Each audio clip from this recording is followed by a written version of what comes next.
natin sa mga gastusin na ito? Yang bayag mo?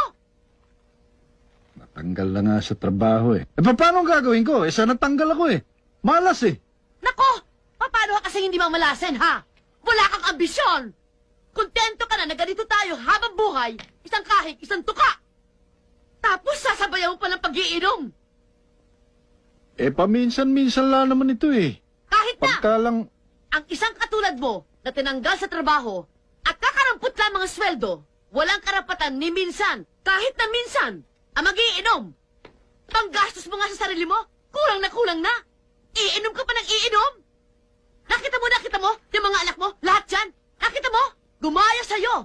Walang kaambi-ambisyon.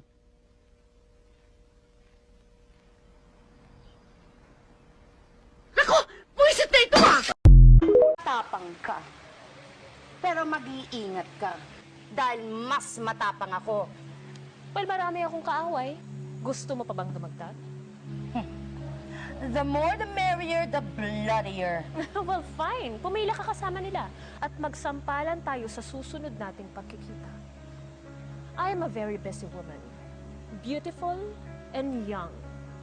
I don't want to waste my time in senseless chit-chat, lalo na't kung menopause lang kausap ko.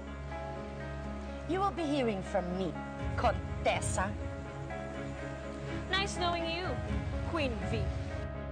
Tigilan mo ako ng kalokohan mo, Oliver.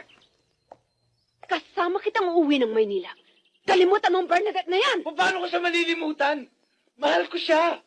Dinadala niya anak ko. Ni minsan, hindi siya nagsusumbong sa akin. Pero nakikita ko kung paano siya tratuhin sa bahay na to. Parang isang alila. Bakit? Nakalimutan mo na bang kasama yan sa paghihiganti ko?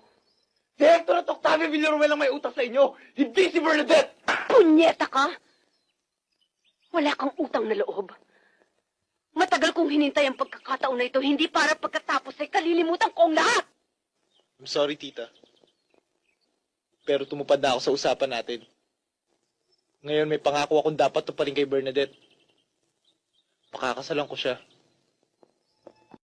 Walang mahirap sa taong nagsusumikap. Walang imposible sa taong porsigido at desidido. Walang madali sa buhay, pero lahat ay hindi yan imposible. Kung i-align mo lang ang mindset mo, lahat kaya mo at walang imposible sa'yo. Ang totoo, ikaw lang din naman ang magbibigay ng limitation sa sarili mo. Kung sasabihin mo sa sarili mo na hindi mo kaya, kahit 1,000 tao pa ang mag-push sa'yo at magsabi sa'yo na kaya mo, for sure hindi mo talaga kaya yan. Pero kahit 1,000 tao ang pumigil sa'yo at magsabi na hindi mo kaya, kapag ikaw naniniwala ka sa sarili mo at sinasabi mo na kaya mo, 100% kaya mo.